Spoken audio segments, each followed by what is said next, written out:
Great. And sounds like we're online. Hopefully we are online this time around. It's awesome to be able to explore Python projects because we have 4 different projects: Tux, a Discord server; Podcastify AI, which is a notebook LM alternative, an open source version of it; GuruBase, which is a RAG system for a knowledge base; and AgentGPT, a tool to build agents. And they're all different projects, but they have common themes in terms of what can be improved. And we'll go over those common themes, and we'll get a chance to see a new tool that will help the process, right? Yep, I hope so. Yeah, if we pray to demo gods. Yeah, exactly. It worked. It worked before the stream, right? We promise. Yeah, exactly. Um, Do you want to share your right. screen? Oh, absolutely.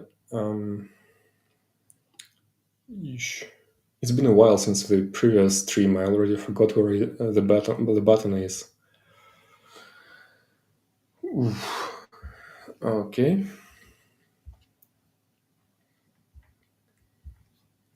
Here it goes. Yeah, it probably works. Tell me if it doesn't. Yeah, it's there. Just Cool. want to make sure that it's big enough. So how Oh, about we go yeah, with good point. or that? And if actually someone wants to access this document, which might be a valid thing to copy, share link. Okay. Oh, well,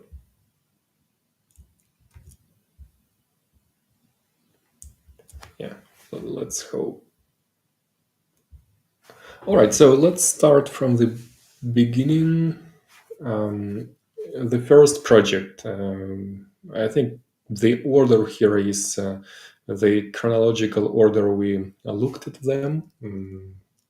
So this is a Discord server for the all things Linux community, and the Dockerfile it had when we looked at it was pretty straightforward. It's I would say it's a pretty typical one where people just start with a certain base image, then add all the necessary components for the application to first.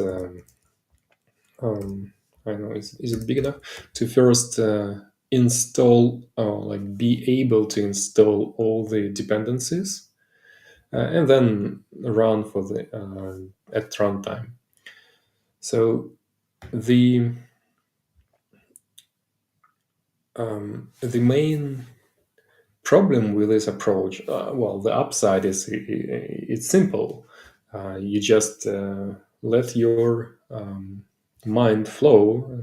Here is my base. I want to have Python. All right, I take the Python base image from the Docker Hub, the official one. Then I need a bunch of tools. Cool, I'm installing them. Then I install my dependencies, and then I run the application. So the upside is clear. It's straightforward. Everyone can understand this Docker file. Everyone can edit it and adjust. The problem with this Docker file is that the dependencies needed for the requirements for the application to be installed and built are usually very different from the requirements for the application to actually run happily. The latter are usually much smaller. You usually don't need all these tools that you may need to build your application. And at the same time, the presence of these build tools in the final image is also problematic because it increases the attack surface and also makes all our vulnerability scanners so noisy. Now, if we look at the set of packages here, it might be not clear which of them are runtime and which of them are build time dependencies. Well, this starts with a build prefix, so it might be a good indication. But also it looks pretty innocent, like a single package. It's absolutely not obvious that this single line brings like 500 megabytes of packages and other tools. Understanding all this from just reading a Dockerfile might be problematic. And sometimes you even don't have a Dockerfile. You only have the final image, so some tools are needed to actually help you to understand the image. So we kind of tried to hack together a few off-the-shelf components that would actually allow doing this quick analysis of images by just like pointing the tool to an image. So this is let's try looking at this image in the tool we built. It's just a dev version of something running on my dev machine. Unfortunately, not publicly available yet, but we may make it public eventually. So this is probably the optimized one. Yeah, so this one is the original image that we found when we started looking at the Tux project. Now, if we click Analyze, here is what we see. First of all, the image is pretty big. 2 gigabyte is, well, not the biggest image I've seen, but it's pretty big. And it has some non-trivial amount of packages in it. And this is the layer decomposition of the image. It's not literally layer by layer because every layer here might be represented by a number of layers in a Dockerfile. For instance, if we jump back to the Tux's Dockerfile, we know that every run instruction produces a layer. So we have 1, 2, 3, 4, 5, like 4 or 5-ish layers in this image plus the base. But in our decomposition, we see only 3 layers because this is a like an aggregate or a composite layer representing the application layer of this image. At the same time, we managed, or the tool managed, to identify the base images of this Tux image, which is not, by the way, a trivial exercise to do, because when you look at a Dockerfile, identifying a base image is, well, it's easy. You see it like literally written here. But when you are looking at a final build image, everything is already there, and the Dockerfile information is not always available. So identification of the base is non-trivial. And the base images might have their own base images, right? Exactly. So what we could identify here is that this image is not just Python-based, but Python itself is based on Debian Bookworm. So it's recursive. And the red flag you would, well, I tried highlighting it, or more like Claude tried to highlight it in reddish. The red flag here is that the application layer looks pretty huge compared to the base. Now let's see what our tool recommends.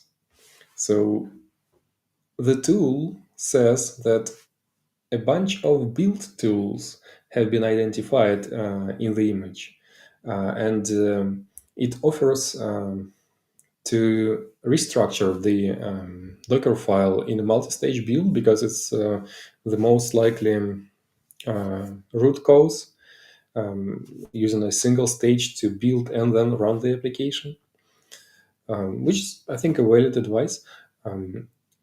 Because I wrote it. I mean, in this case, tool produced it, but the logic there is by me. So we can also look at more information about this image, like the runtime, which is okay, it's still supported. The end of life is still not near, but there is potentially a better version of it. And those are the actual build tools that were found. And this one is in the list, I think. Yes. But the rest of them aren't. And this is because you get these tools installed when you actually install just the Build Essential package. And I would add that unless you're doing something with maybe eBPF and the old BCC tooling that requires you to compile eBPF programs on the nodes, you shouldn't really need the build tools. So that's definitely a red flag, and 99 times out of 100, you shouldn't have them. At runtime, yes, 100%. Since we're looking at a runtime image, which is supposed to be used in production, presence of any of those is like a super red flag. At the same time, during the build time, you may actually need them because of this line, right? You have here a poetry install. Oh, it could be pip. Oh, actually, yeah, we also have pip install. When you install Python packages, well, most of them are written in Python and just require some downloading, but some of them are written in, say, C++ or C, and you want to, not you, but like your pip or poetry install commands, they may want or may need to build them from source. Well, some of them are still distributed as precompiled binaries, but not all. And that's why you actually need Build Essential installed during the build stage of your Dockerfile. The problem is you And need to separate. the most common example, you probably see that, is with the database clients. MySQL, Postgres client, there's a good chance there is a shared library there that the Python library loads, and you need to build that library. And we have an example for that. One of the projects, the last one. Yep. Another problem here is that the tool also, the Dockerfile also installs Rust, like the entire compiler toolchain, probably because of this line, which is also something we will improve. And so let's take a look at the PR that we submitted. So those are the improvements we managed to get by rewriting this Dockerfile. The original Dockerfile, the original image had almost 800 vulnerabilities with a pretty high number of highs and criticals. And the rewritten Dockerfile produced a much less vulnerable image. It's still a non-zero vulnerability image, but the number of highs went down like 8 times. And overall, it was almost 600 something vulnerabilities less in the final image. And the size also improvement was like drastic. It went down like 7 times, six times. Now, if we look at the actual change, it might be a little tricky to see it this way. Let's try opening this Docker file. All right. So now, what actually happened here? We tried to keep the original logic as is. So we tried to install pretty much the same set of components, but using different stages. So there is more stages, but technically only two are needed. The build stage and the runtime stage. Why we introduced another one is to essentially pin the base image version so that we don't accidentally use, let's say, Python 3.12 for the build stage and then just because of a copy paste error or whatever, use some other version of Python at the production stage. So it's a handy way to avoid this food gun. You just go and pin it in a like surrogate. And do you consider it as a best practice to do that kind of pattern? Maybe all these practices are questionable, but I do this. It helps me to keep things more organized. At the same time, it can also be a little confusing for other people who are less familiar with Dockerfile. So, what is a best practice for someone is not necessarily a best practice for another one. That's true. I've seen those as well. One thing I would add, especially if you want somebody else to be able to read it, it's good to add comments, and then it's a little easier to deal with that. Yeah. But that's true. So, what's definitely not questionable is what you want or don't want to have in the final image. Like again, if we look at this image, which is like that huge and has all these build tools, like not putting these build tools in the production image is 100% a best practice, or like Absolutely. a must-have practice. Yeah, those are like stylistic stuff. Yeah. You may or may not like Exactly. them. So what happens here is, well, first of all, I replaced the installation of TLDR tool. So instead of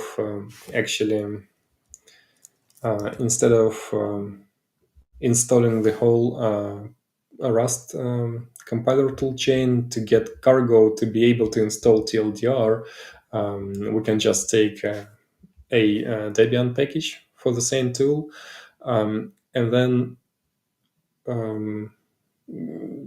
the essence of this Discord server is that it uses Git at runtime as well. So Git here, which is often looks like a build time dependency, but in this case it's needed at runtime. So I install both Git and TLDR at a common base layer.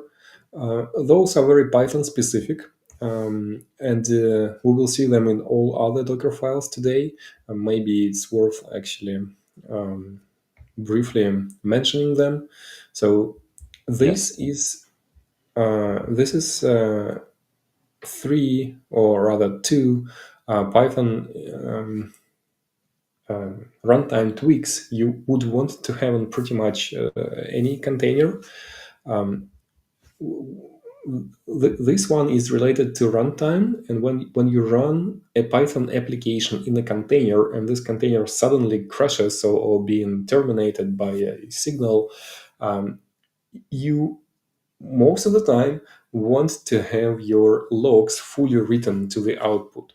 Without this environment variable, Python itself may optimize things a little, so you may actually end up having only partial logs, and during the crash, you actually want to have full logs to be able to understand why the crash happened.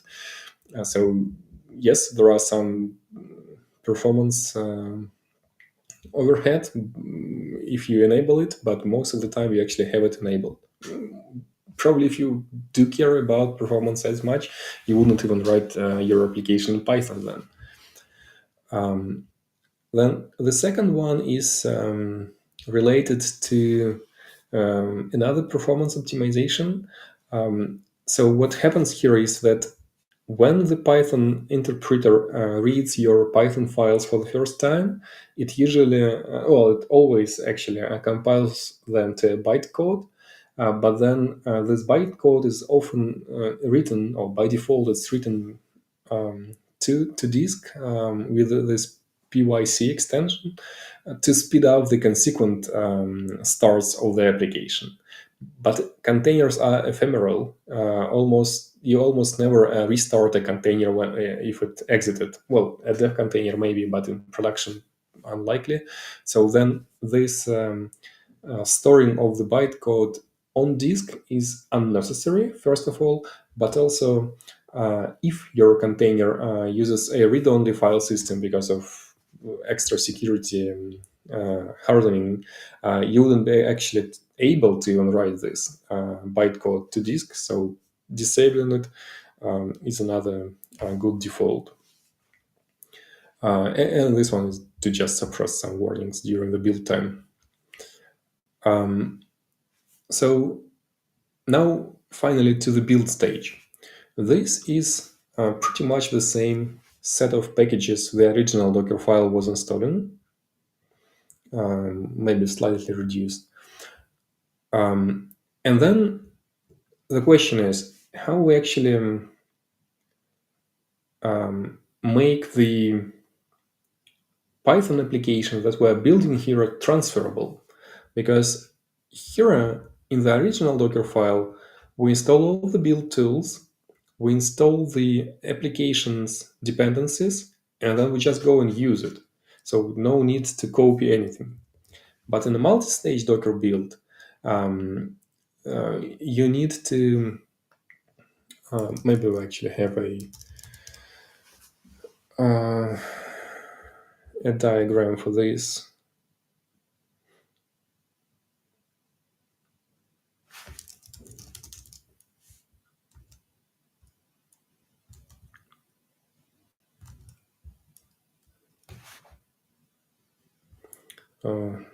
It's a little tricky.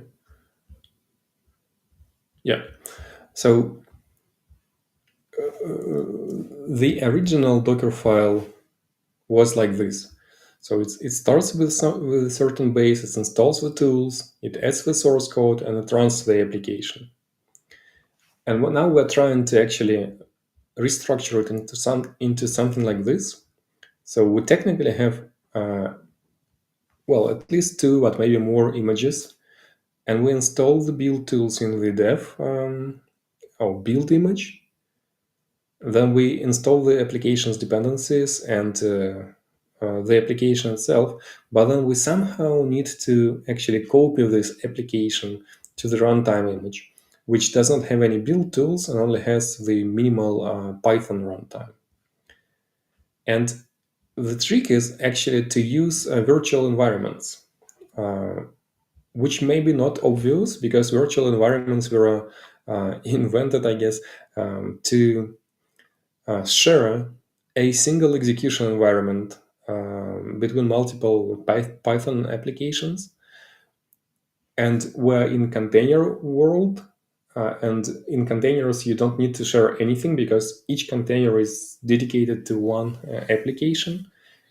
And at the same time, VN is still very much useful, even in containers.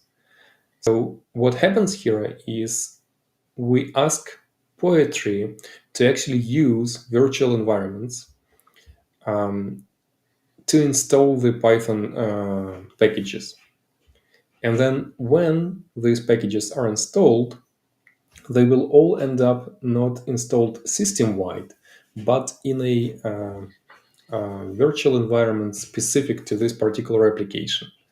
So after we do the installation, we will have a folder which will, like a single folder, which we will need to copy to the production stage. So virtual environments, most of the time, is what you want to use when building a multi-stage Python application.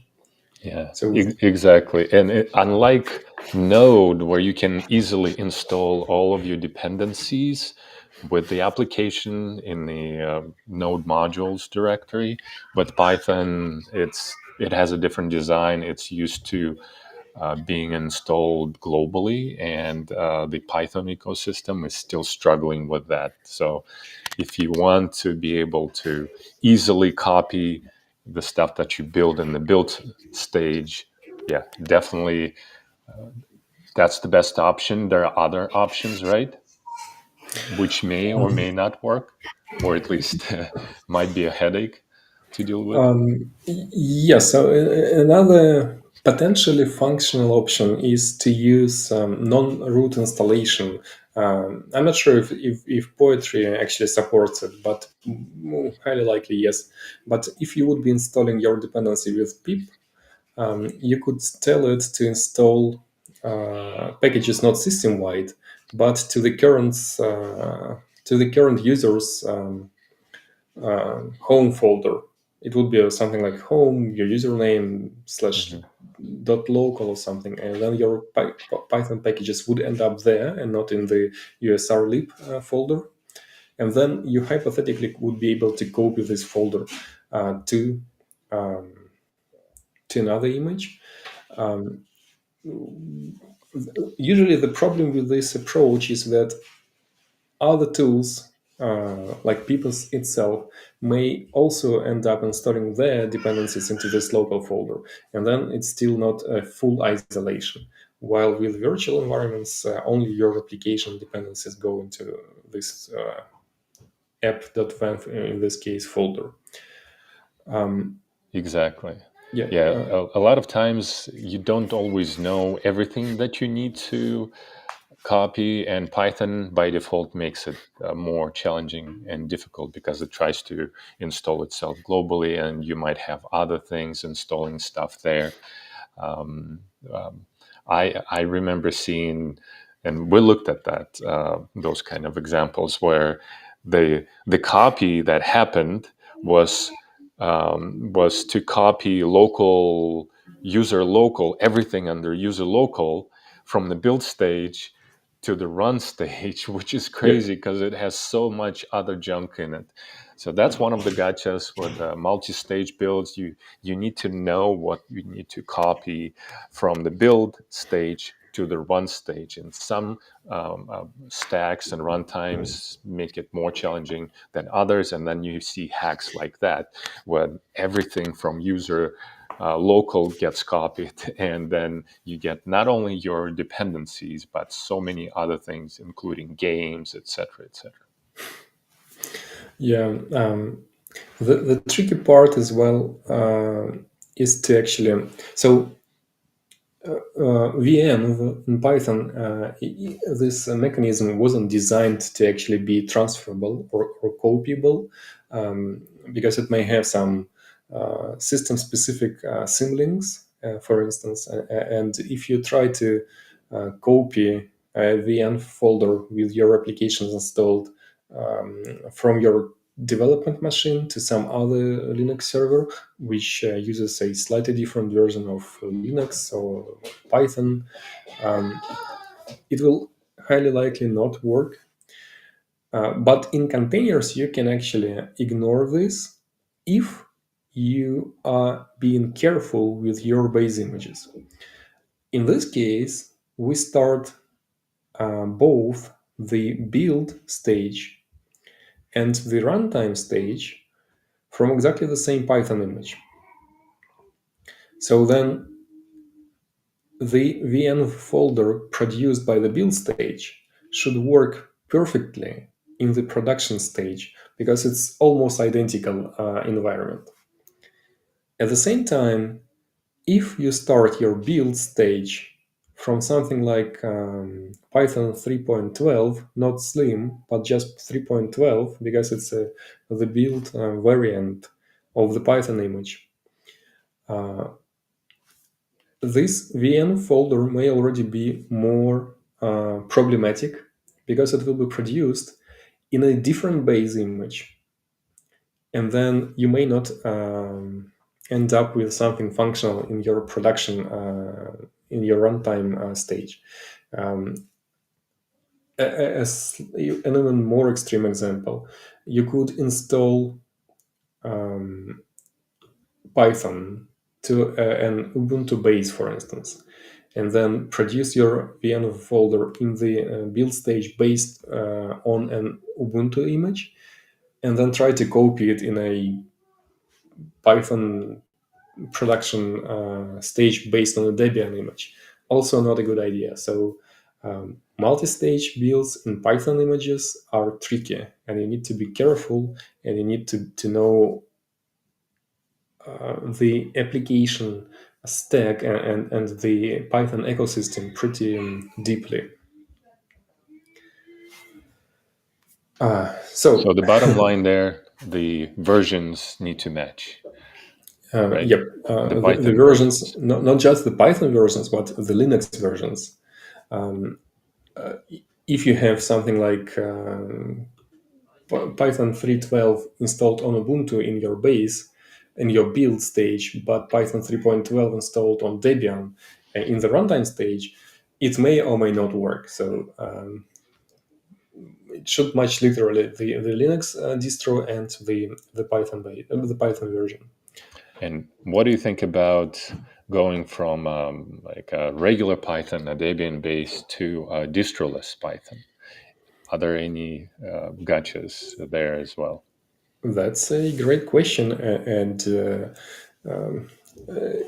if by distroless you mean Google distroless, it's Yep. also Debian based, so it shouldn't be that brittle. I do it sometimes when I build. Again, if I get back to this Dockerfile, when I build something and I'm planning to use a distroless Python, I would go with an image like this with the official Python 3.x dash slim. I will build the application using a virtual environment, and then I would copy it into this GCR.io distroless Python image, because in both cases they are Debian based. At the same time, and we have, I think, such an example. Um,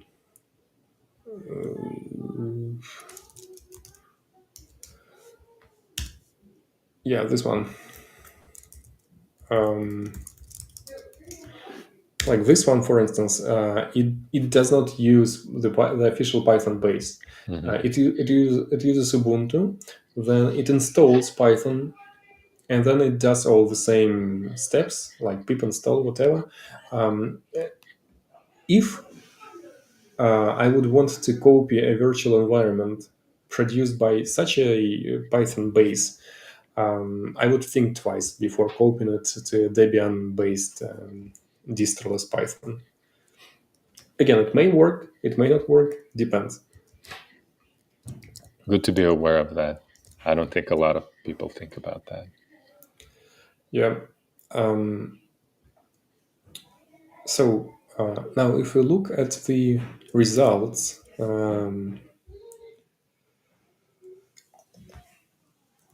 so this one, I think. Again, using our fancy tool. So this is the actually, maybe let's try to, yeah. So this was the original image. This layer, the application layer, is clearly overweight. The image is pretty huge, and we have a recommendation to restructure it.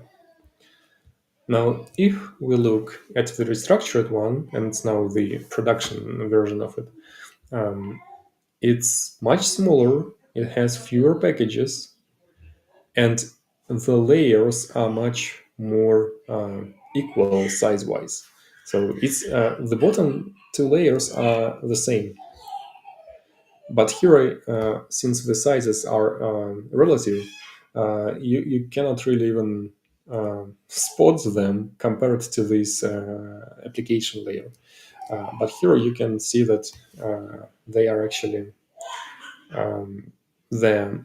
And this is the application layer, which contains only the actual runtime dependencies. Um, yeah, no build tools. The runtime is still not nearing the end of line. So I think of life. So I think we've got a good image. And the cost for it is the Dockerfile, right? It's a fancy one now. It has all these layers. It has a bunch of trickery with coping stuff. So magic comes at a price.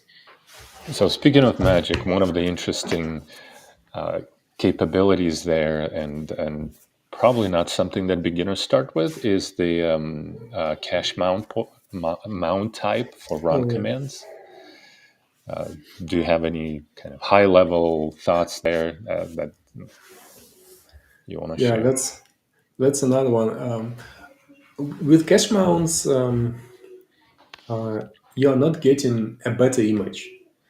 So they are, in a way, like orthogonal to the goal of producing perfect production images.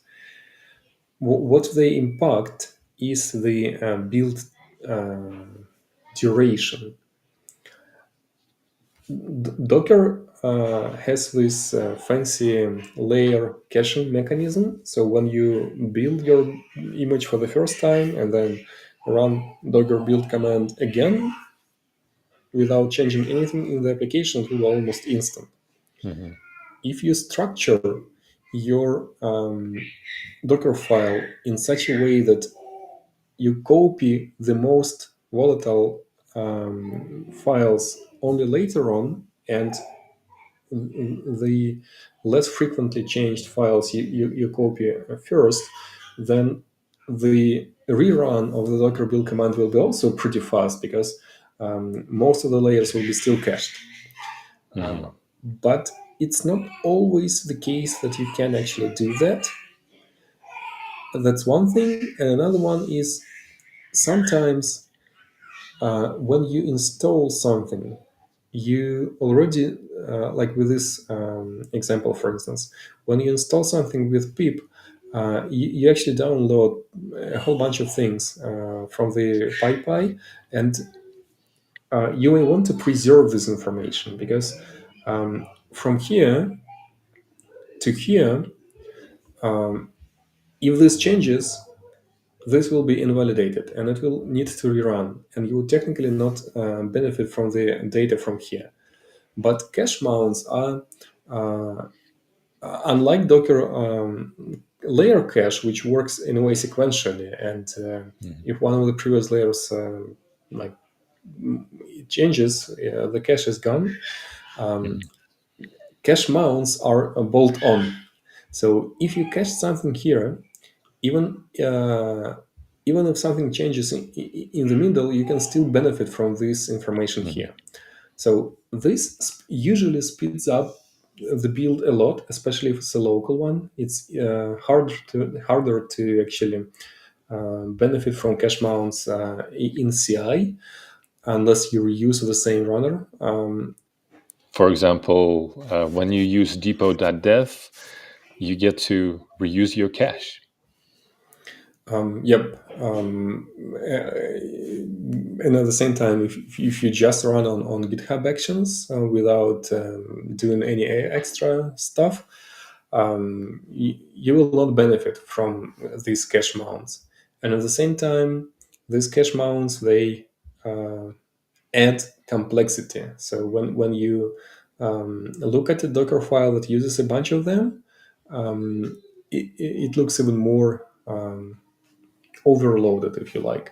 And also, different package managers require mounting different folders. Well, this time we're looking at Python, so they will all look pretty much the same. Um, but even for Python, if you want to cache pips output, like pips cache folder. You would need to mount this, but if you want to cache poetry, or in addition to pip, you would need to mount some other directory, and this complexity usually adds up, and again, it probably depends on the maturity of the team. If the team is well versed with Dockerfiles, then and the build time duration is important, then go for cache mounts. If Yeah, yeah, exactly. So it's not just complexity; it's domain knowledge. You need to know where the cache directories are for different package managers. You have a whole bunch of them for Python. Obviously, you have pip, poetry, you got UV, one of the hot options now, and then the same in other languages as well, plus system level package managers too. So you need to know more, and some teams do know that, and other teams don't. Not rocket science, but it's extra information that you need to be aware. can be actually rocket science for, for some of them. Like you see, for instance, I didn't use a cache mount here. I could. I decided not to, because if you use a cache mount for apt command, you need to ensure it's not used by multiple run commands at the same time. And if you build your Docker file with BuildKit, it actually tries to run independent layers, independent run instructions concurrently. Hmm. And then if you would have two apt get install commands and two run instructions, and BuildKit actually identified that they are independent, and it would try to run them concurrently, and they would use the same cache mount, it would be a disaster. That's a good point. So I'd say the main takeaway, it's good to have somebody else who knows that, taking care of that. All Yeah. of those details. If you're building an application, you probably don't want to be thinking about that. Yeah. Yeah. So I think this concludes with our first Dockerfile. Yeah, It we was covered a a lot of concepts, a lot of basic concepts, and also more advanced concepts. So that's good. Yep.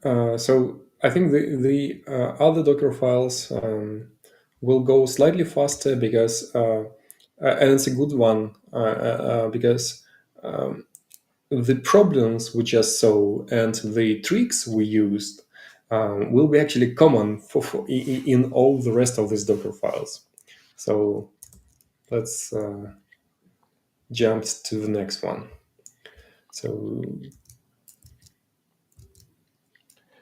Different apps, common patterns, and that, like, a lot of times it just shows that if you're an application builder, you just don't necessarily have enough cycles to invest and don't necessarily have enough domain knowledge on the infrastructure side.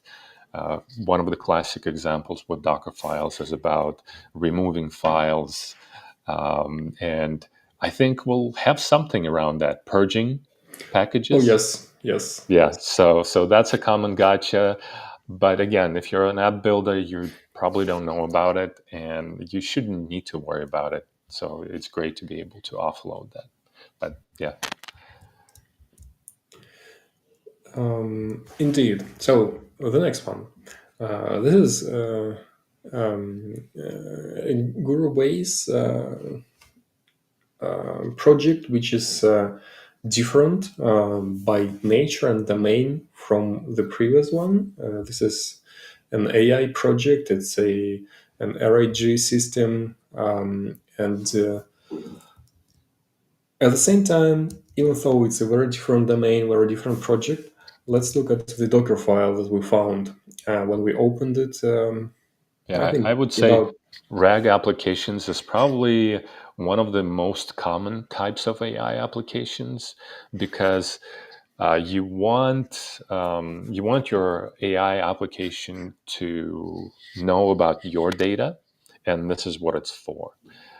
So that way you can ask an LLM a generic question, but it's not going to know your data, and that's what this RAG project does. It pulls in custom knowledge, and then it provides that to the LLM.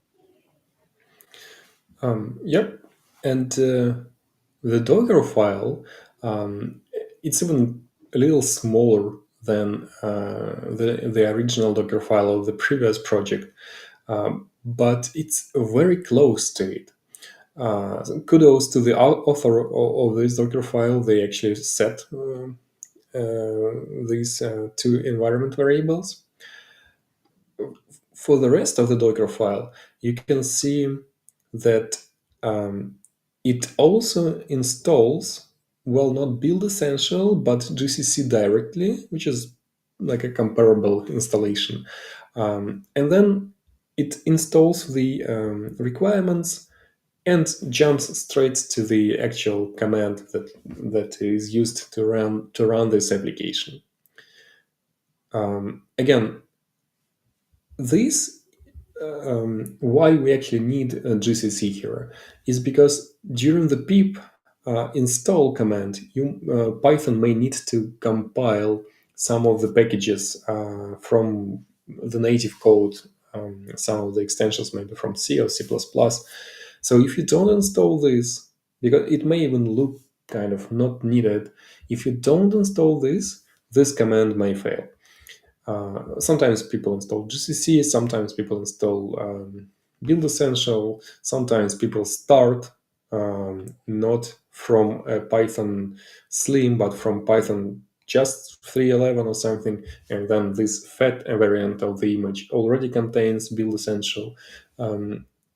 So same problem, since it's a single stage Dockerfile, the resultant image will contain all the build tools, and this is usually like 800 megabytes or something. Another What I'd like to add to that is that this is a common problem where, especially if you're not the author, you don't necessarily know which package needs that compiler or those build tools, and you end up going on a journey. Like, does it need to be there? And do I spend time investigating where it's coming from? And usually people just say, I don't know, I'm not going to touch it. And that's it. And that's how you get a lot of stuff accumulating that you don't necessarily need. And Yep. one of the things I always wish I could see is this kind of preview in terms of the dependencies and whether or not they have native code in them, and if they need anything extra. But normally you don't see it unless you know about the packages themselves, like the database client packages and libraries. Usually you have some kind of shared object that you need to load dynamically. There are pure Python versions of the libraries, but they're not as popular. But other than that, it's a journey to discover what those dependencies are and where those native dependencies are coming from. Yep. Unrelated to the quality or the final image here, but related to the cache problem we discussed. This is something you also don't want to do. In this case, copying the requirements file before the system package installation will actually lead to this run instruction executed over and over again every time you change something in your application's dependencies, which doesn't really make a lot of sense because those are common system packages. They rarely change, so you probably want to have this line as early as just possible in your Dockerfile. And this one should be shortly before the actual installation. And this is something you could mitigate actually with the mount type cache if you would use it here. It's not like it's a good idea, but it would work.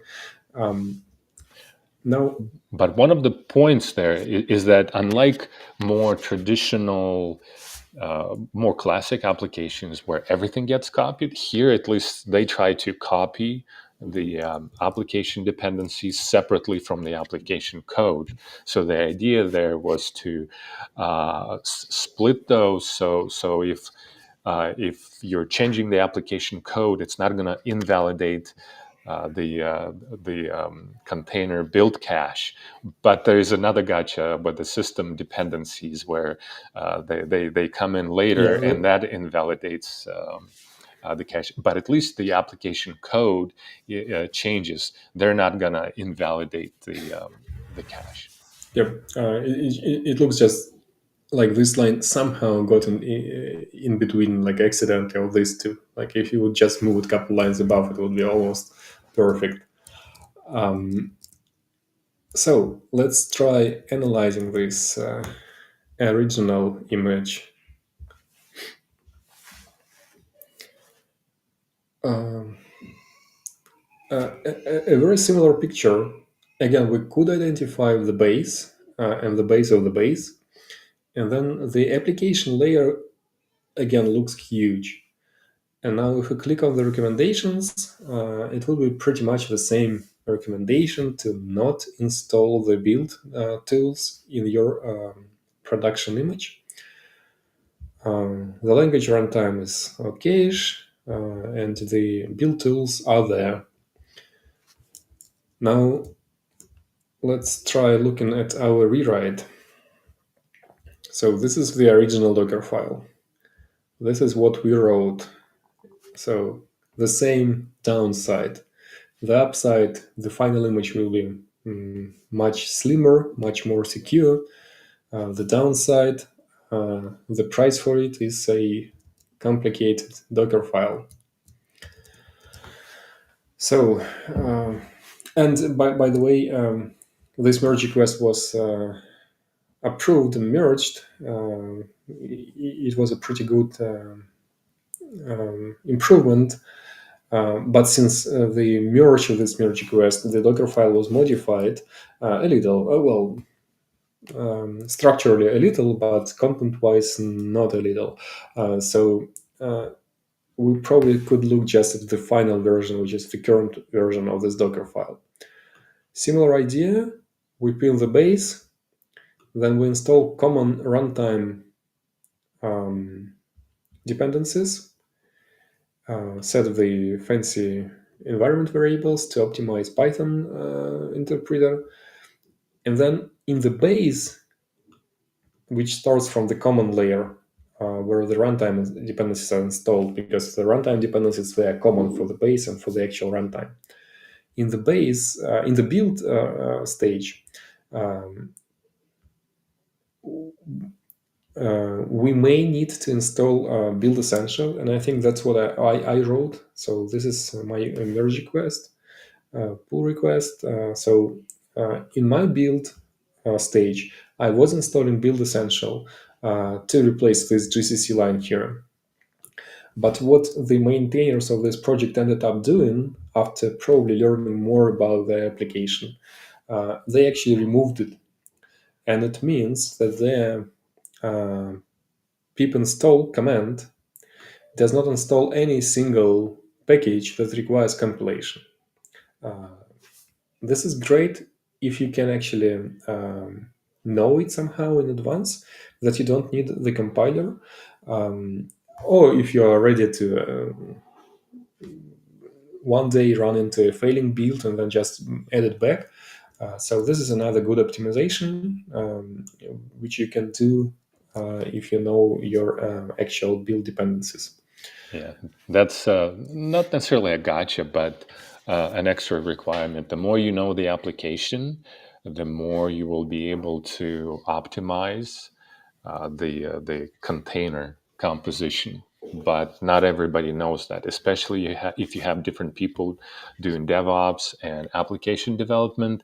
Naturally, there's the domain knowledge separation. Somebody who's doing the infrastructure part, they're not going to know the application, and vice versa. So that's where a lot of inefficiencies come from as well, where you just don't have that knowledge. And The reason I'm bringing this up is because with the image composition tool that you're showcasing today for the first time, this is what we're doing. We're extracting additional context about the base image and the output image, and extracting the information about the environment, and we also have other tooling that extracts application context, and that makes it possible and easier to optimize the final composition of the Docker file and the output image. So you need to know about the application and the components that are involved. Yep, exactly. So again, this is the restructured Docker file in the common build. In the common base layer. Well, I was originally installing just whatever the original Docker file was installing. But in the current version, you see that this list was extended significantly by some application dependencies that were added later on, somewhere between this merge request was accepted and now.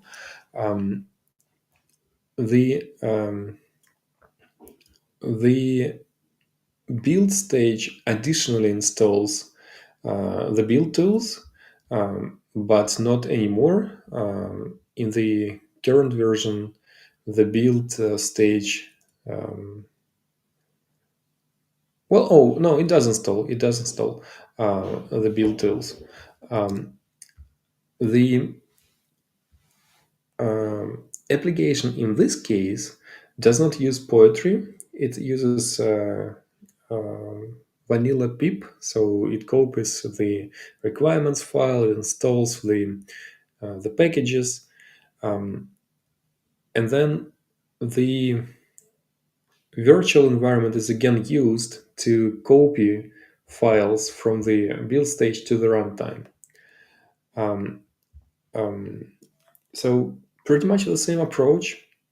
I think one additional thing about this merge request is the separation of the requirements. The original requirements txt contained a bunch of dependencies that are development only, like linter and some testing libraries. The footprint of these libraries can be significant. So it's a good idea to actually understand which requirements, not on the operating system level, but on the application layer, are actually needed only during the development or testing time, and then use two different lists of these dependencies. So this is what also was optimized.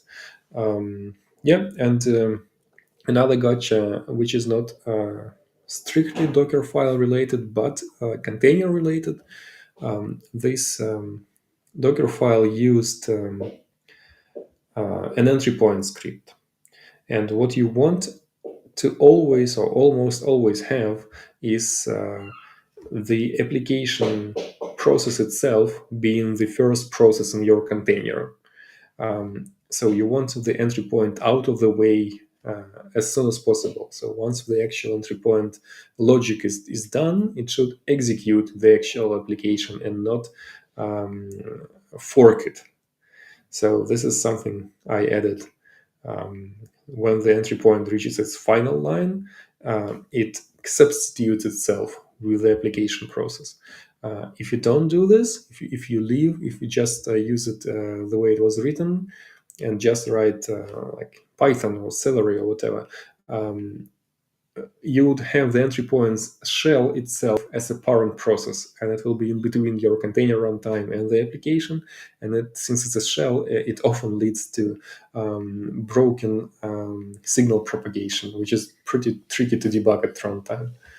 And that's a common problem, not that specific implementation of it, but across many different application types and languages. For example, in the Node ecosystem, you see NPM start a lot of times, but you also end up with a similar a problem where the signal propagation doesn't work because you can't get the signal to your application from the package manager helper command.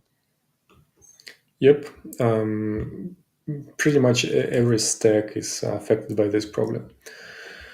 So now let's try comparing the original and the optimized version of this image.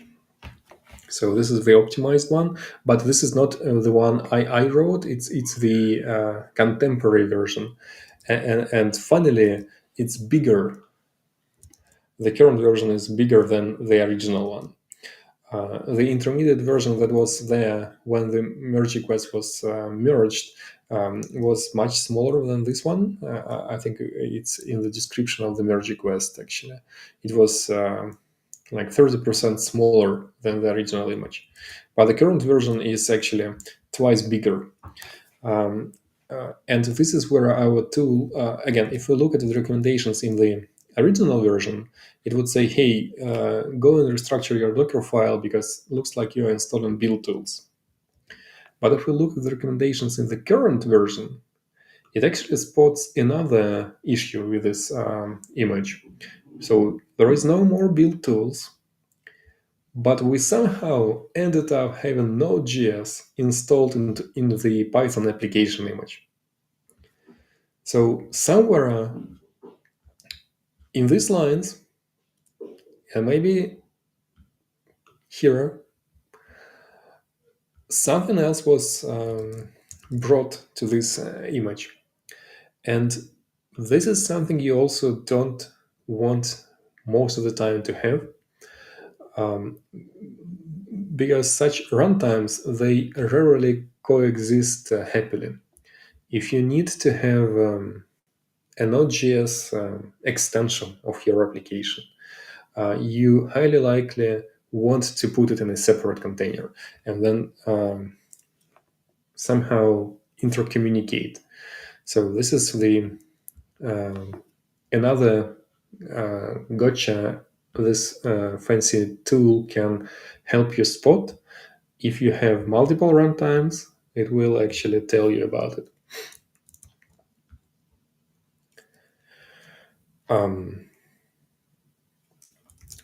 Next one. So this is pretty different because it's not using a Python-based image that you would normally see with many. Oh, yes. So this project is an open source equivalent to Notebook-LM that Google has, and Notebook-LM is probably the best podcast summarizing AI tool out there, and it can also create podcasts for you. And somebody created an open source version of it, so that's why pretty it was cool. interesting. Let's give it a star. The original Dockerfile. Slightly different, but also a valid approach. It uses a different Linux base image. So it does not start with an official Python image, which is Debian based. It starts with Ubuntu. Ubuntu tends to have slightly fewer vulnerabilities, unpatched vulnerabilities in its base. So that's one of the reasons, I think, to go with this approach. And another reason is Python installed on Ubuntu is 10-ish% more performant. This is rather uncommon knowledge, but it is often the case. I don't really know, was it real motivation behind it? But there are reasons actually to structure your Python Docker file like this and not starting from a Python image. Those are actually pretty good reasons, but I would say a lot of times, not necessarily 9 out of 10, but more than 50%, it's because it's probably the most common cloud OS out there. Pretty much Ubuntu was the operating system of the cloud environments for a long time, and there's this critical mass around it where you still have, and muscle memory where you still use Ubuntu just because that's what you used to. Yep, this likely explains it, yes. So what happens here, since we start with Ubuntu and we don't have Python, I hope. Actually, we may have it there. It depends. We need to install it. We need to install Python. We need to install pip. Some runtime dependencies likely. Then this Python Docker file actually uses a virtual environment right away, which is a good sign. The problem here, it doesn't look like we are installing any build dependencies, right? We only take the vanilla Ubuntu, which shouldn't contain any compilers out of the box. We install only Python and pip, okay, and we install the application. Looks legit. But if we use our fancy tool, let's see what it actually has to tell.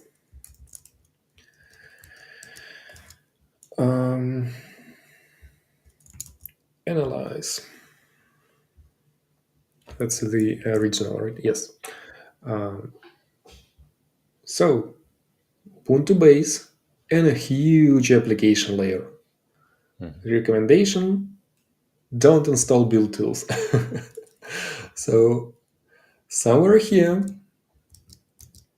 we actually install build tools. It's hard to guess, but they come from this package. Python 3 full contains not just the Python runtime itself, but also a whole bunch of things, including development headers that are needed if you would want to build some Python packages. And this also includes the entire build essential package and a couple of compiler toolchains and even the make tool. Yeah, so it's a tricky one. But luckily we have tools that can help us identify such issues. Here is how we restructured it. I think I tried multiple options here.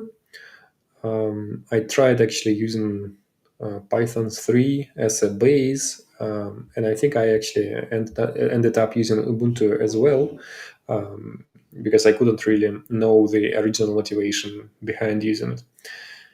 But what I'm doing here differently is the traditional multi-stage approach. Again, the common pinned base, the Python interpreter optimizations, we saw already all of this. The runtime dependencies are installed in the common base, and then we jump to the build stage. And in the build stage, I actually do install the same Python 3 full and Python 3 pip packages.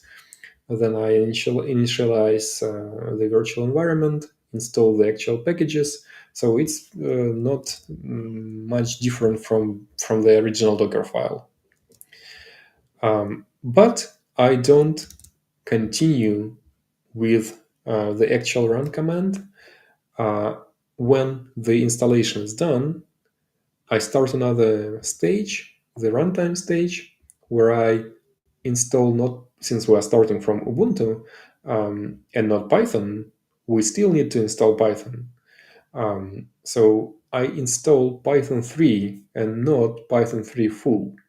And I also don't install pip, because you don't technically need pip, even though it's there in the Python original, in the Python official Docker image. Since we are in control here, I can actually skip it. So I install only Python 3. Well, of course, I'm adding a non-root user. I'm copying the virtual environment from the build stage, and that's it. So in this case, the Docker file is pretty simple, because it doesn't use poetry, it doesn't use any fancy tools. And the final result may actually be slightly better because Python on Ubuntu is slightly more performant, and we also don't have pip, and there is fewer unpatched vulnerabilities in Ubuntu than in Debian. So the final image could be even slightly better than the Docker official Python image. Another little improvement here is the separation of dev and runtime dependencies in the Python PyProject file. And if we look at the improvement, it's 35% smaller and much less vulnerable. And I think, yes, it's slightly better than if I would base it on the Python official image. So if somebody is using Ubuntu as their base image, especially for the runtime stage, is there anything you would recommend in terms of different versions, different flavors, and all of that? I mean, you should use the same, right? If you build your image in Mm-hmm.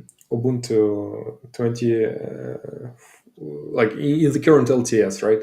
Mm-hmm. Using, oh, by the way, this is something probably to improve. Using a certain Python version, you would want to use exactly the same Ubuntu version for your runtime stage and exactly Mm-hmm. the same Python version. And here, actually, I should have pinned the version because I don't know, like I was probably in a rush. But I use Python 3, right? And Mm-hmm. if your build stage was cached and Python actually changed its version from like 13 to 14, and you are rebuilding something, you may end up in a rather bad situation. Something to improve in this Docker file. And would you recommend sticking with the LTS versions as opposed to the intermediate versions? Of Ubuntu, Yes. yes, I would say so. Python itself, it doesn't have the concept of LTS. They just bump the minor version and maintain the a few previous minor versions for a few years. For Ubuntu, well, I just like on my servers, I use Ubuntu on my servers. I just don't like the idea of applying upgrades every day. And if you are on a non-LTS version of Ubuntu, it's like a stream. It's a constant stream of updates. So Mm. I like LTS for my servers. And then if I use LTS on my servers, I also like for consistency use it for my containers as well. Yeah, one of the gotchas there is that obviously the LTS server software is maintained longer. And if you're using one of those intermediate versions, they may not last for too long. So you pick a version and then all of a sudden you can get updates. On the one hand, you are getting updates every day, so this already could be annoying because you would always like you would constantly play this upgrade to latest game. And on the other hand, yes, you can accidentally find yourself in a situation where you're not getting any more updates because the whole project just jumped to the next version. Exactly, exactly. So that's something to be aware of. If you're sticking with the LTS versions, you'll get a very consistent, predictable update path that which you want to have versus the latest version. For example, 24 or 4 is an LTS version, and then 24.10 is not, and that version 24.10 will will will stop being actively updated, and then you might not get Yep. the results you want, and then all of a sudden you see those vulnerabilities in the image accumulating, and then you'll need to make changes. Yep. So this is the analysis of the improved version of. Oh, no, right. So no recommendations. It doesn't mean that it's perfect, but this tool is just starting, so we only check for some things. Um, the language runtime seems okay-ish, probably one of the best, by the way, out of the considered one today. And no build tools. Yep. Perfect. So the last one. So this is probably well, this is the last application we looked at, and it's still ongoing in terms of getting the PRs out there and all of that. But but it has a lot of interesting gotchas. Yep.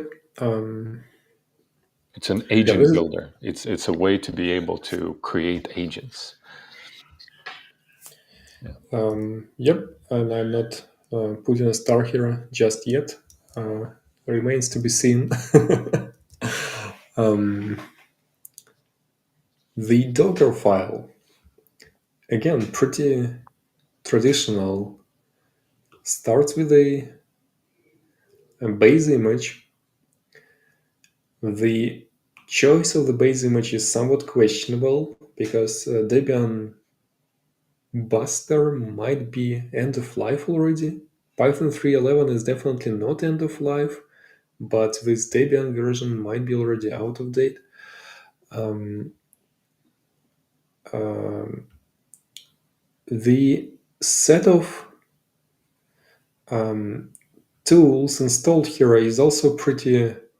On the one hand, it's pretty common. So it's again GCC and Build Essential.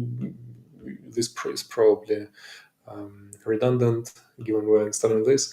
But this is something you don't see often installed in Python images. And this one is an interesting one. Um, Yeah, those the MySQL client dev library system package is actually related to the pkg config and build essentials /gcc because you need those in order to compile the MySQL shared object for the library that gets used by the Python MySQL library. no, that's you highly likely need this if it's installed here. What I am a little confused about is the combination of this and this stages or layers, because it looks like here we are installing the DevTools, and here we are getting rid of the DevTools. This is an interesting way of doing this. But even if we think for a second that this is an acceptable way of doing this, for some reason we are not uninstalling this version of this package. And this is somewhat strange because it looks like a dev version of the package. Yeah, so it's not entirely clear for me what's going on here. And it's also not clear why OpenJDK is needed there, because Yep. it seems like it's one of those leftover dependencies that nobody wants to touch. Somebody edited it, and then nobody knows why it's there, and it's still there. Yep. And that's where you actually want to have deeper understanding of your application and its requirements. A little harder to actually understand this for an outsider, but hopefully tools like that will be able to help. Maybe not today, but tomorrow. Yeah. Luckily, we're building tools for that provide this additional application context and the environment context. Yep. So this application uses poetry, but for some reason, an old version of it. Why I'm also surprised is because those agent applications are supposed to be pretty new and fresh. So it's a little strange to find such older versions of well, anything inside. We are explicitly disabling virtual environments, which is not what we would want actually to have in a Docker file for a Python application.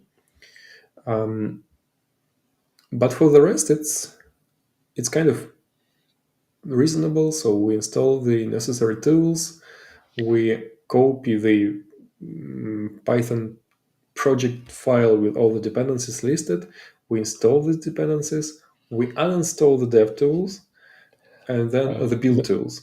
There's more to it, though. You can't just uninstall Oh, yes. the tools, right? Yep. Well, you kind of can. So then we install the actual application and we use it. So what happens here is, yes, in the runtime image, you will not have these tools. At least you will not be able to reach them. But by doing this, you're actually keeping all of them in the history of your image in one of the intermediary layers. So the overall size of the image or of the transferable artifact and stored artifact will be much bigger than it could be, right? Which kind of negates the purpose of removing those tools, because you're probably removing them because you want to remove extra stuff that you don't need. It depends what you are optimizing for, right? If you are optimizing for the final, well, vulnerability scan, for instance, then this is still a helpful step. You will not have those tools in the final layer, so no scanners will find them. But if you're optimizing for the pull time, well, the pull time will remain pretty high because of this. So yeah, it's That's it's true. something you don't want to do. But I think this looks like an attempt to achieve the same effect a multi-stage build gives you, right? It allows you to have build tools in the image and then somehow magically not have them in the final image. But not like this. You need to use a multi-stage build. Yeah, we don't have a pull request just yet, but this is the work in progress version of this Docker file. Again, its structure is pretty close to what we already saw.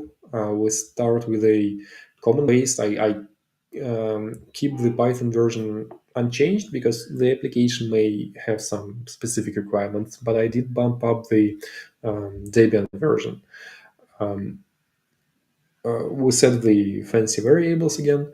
We install the same because I don't know yet if it's needed or not. So I install this GDK package. This is for the common layer. And then in the build layer, I install the same tools the original image was installing. Oops. But unlike the original image, I don't ask Poetry to disable virtual environments. Instead, I'm asking it to enable them. I'm keeping the Poetry version because, again, I cannot tell if it's ready, if the application is ready to use 2.0. But I do ask it to use virtual environments. And then this installation, this Poetry install, is contained. So everything will actually be in this folder. And in the runtime stage, I simply copy over the folder from the build stage. So it's not different at all from any of the other images. Another thing which is related to how you write Docker files is most of the time you want to have, or all the time, you want to have your runtime stage as the last one in the Docker file. This is something I suffered from today myself. Because if you run Docker build without any arguments for this Docker file, it would build the final stage in the image. If your final stage is this, as it used to be just a few seconds ago, you would end up with a dev version of the image, which is not something you usually want. But for the rest of it, it's exactly the same set of problems and exactly the same solution. Yeah, that's a common gotcha, because you usually don't think about that. Yeah, so little things like that, they add up. I think in this particular case, it's like this. I forgot it. This is why we have we three here because the final stage wasn't the runtime stage; it was the build stage, and I messed up a few times.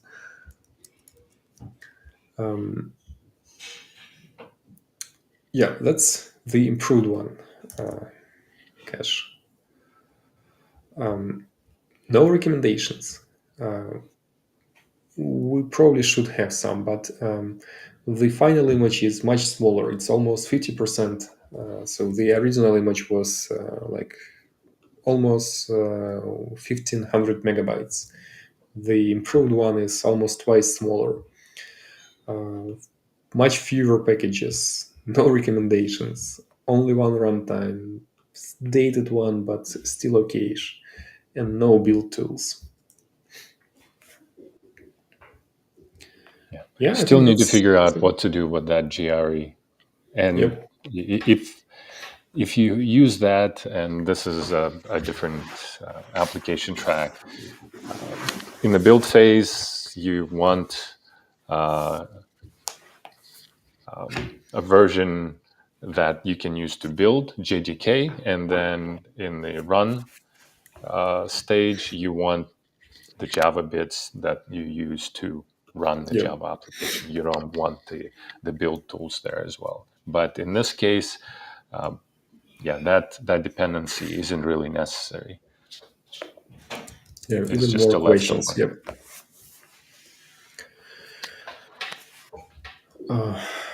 Yeah, that was a long one. I think we covered all of them. So now we have all four. We have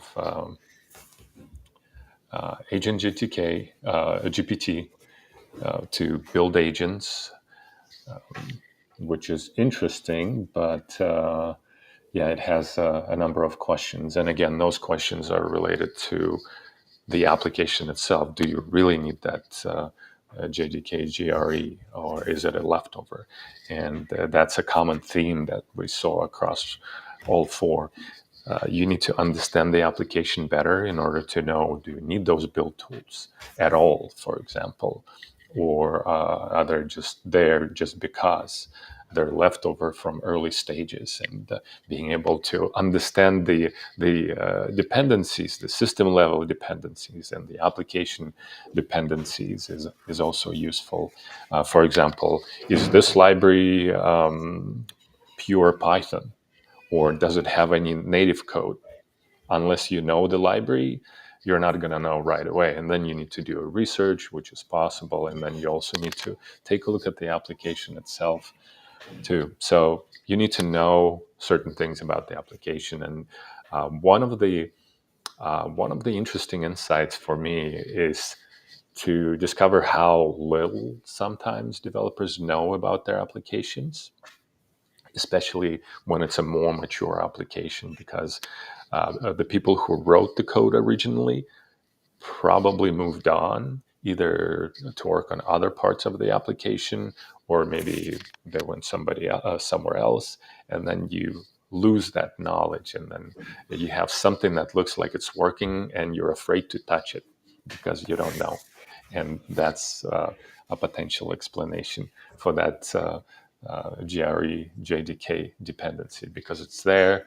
There was a reason why somebody put it there. I'm not going to touch it. And Yep. it's great to have something that helps you understand what you have, what you need. And that's kind of foundational. It's a foundational requirement if you want to optimize your application infrastructure with container images, to have them smaller, to build faster, to have fewer vulnerabilities, and all of that.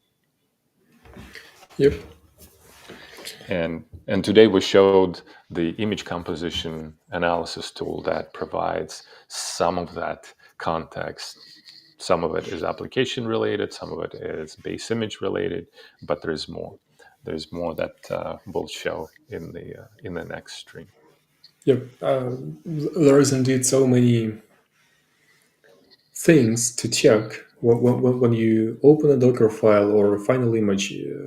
As it probably was clear today during the stream, you need to be aware of so many things, and you need to be checking like so many things in the final image that it's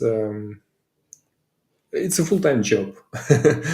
Building these container images is a full-time job, but for the majority, I think, of the developers or infrastructure engineers out there, it's just like a tiny fraction of their responsibilities, in addition to writing the application itself and so on. So hopefully we will be able to ship these helper tools that will, well, check the stuff, right? And if it looks acceptable, it's perfect. It wouldn't just, as a typical vulnerability scanner, dump a whole bunch of findings on you which aren't really actionable. But if it's not something that you would that you can accept, like having the build tools or having the end of life runtime version of your Python or Node.js or whatnot, then this tool will check it for you and like point you to the right place where the line needs to be changed in the Docker file. But what's nice about this tool is that it provides this insight that you would normally wouldn't get if you're just looking at the Docker file itself. It's like with the applications themselves. When you're looking at the application, you're looking at the tip of the iceberg that you actually end up shipping to production. It's just that tip of the iceberg, and there is a lot more you end up with once you build it. And that provides you with more context, and that's what we're trying to do here, where we're capturing this additional context based on what's built, and we cross-reference that with the original source code and kind of the higher level bits of the application. Yep. All right. Cool. I think that was a long one, so we should probably call it a day. Exactly. It's actually night for me. All right. So we got a couple of notes. One was about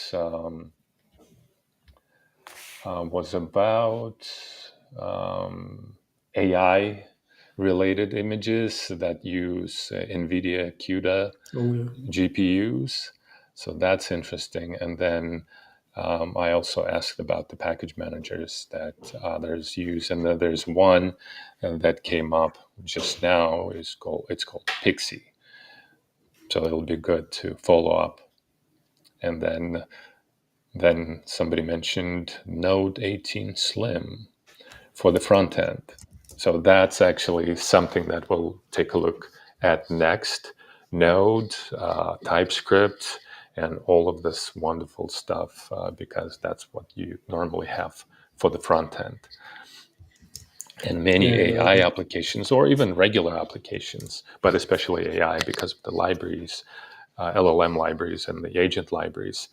The back end is Python. The front end is some kind of Node, React, or Next. So Node applications is next. More tools and more capabilities with the tools is next as well. And we'll showcase our automated optimization capabilities, because doing all of this by hand takes time, even if you know what you're doing. And we want to be able to scale that and automate that. So you'll see something during the next stream where we'll show what it looks like, at least some parts of it. Yep, and hopefully we will open up this, at least one of these tools one day, rather sooner than later, and then people who are trying to figure out why the backend images are huge or front-end images are huge, doesn't really matter. We'll be able to submit the image and get this initial analysis in a few seconds. I think it currently takes like 2.5 per layer. So the more layers you have, the longer, but still acceptable. Exactly. Yep. We'll post on Twitter, Blue Sky, and LinkedIn, everywhere when we have that available. It's going to be done through the labs project that we have, not Ivan's labs. Too many labs, yeah. Yeah, AppDroid labs. And All you'll right. find out what AppDroid is in the next stream and later online. And I think we're done. Great. Yep. All right. Yep. Thanks, and it was fun. Thanks, everybody.